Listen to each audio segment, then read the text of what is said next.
Okay, so at this point, what we have is an activity with three numeric widgets and a calculate button. What we've done is created what looks like a very basic calculator. If we go to the text view again, we have our button, we have our edit text fields, all drawn within the relative layout. The cool thing that we've done is added the onClick event within the XML rather than trying to implement the onClick listener within the actual activity and then implement that. This really streamlines the code. And remember, at this point, I took advantage of the generated onClick listener using intentions. I used the Alt-Enter key combination, and it prompted me for what I wanted to do, and I created an onClick handler. Let's go back to that.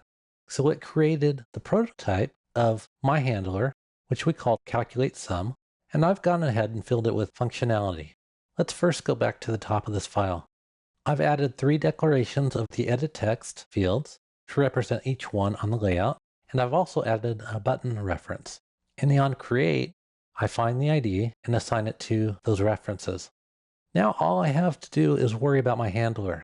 For the first edit text get value from that field, I convert it to a string, and then I parse it as an integer, and I assign that to a primitive int.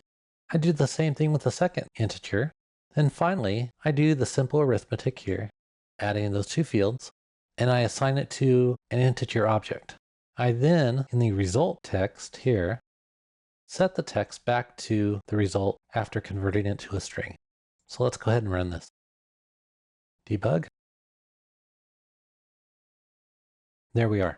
Now we're in the first numeric field, and we can add any number we wish. I'll try 711. Go to the next field. I'll type 9009. I'll just go ahead and select calculate, and it performs the addition for me.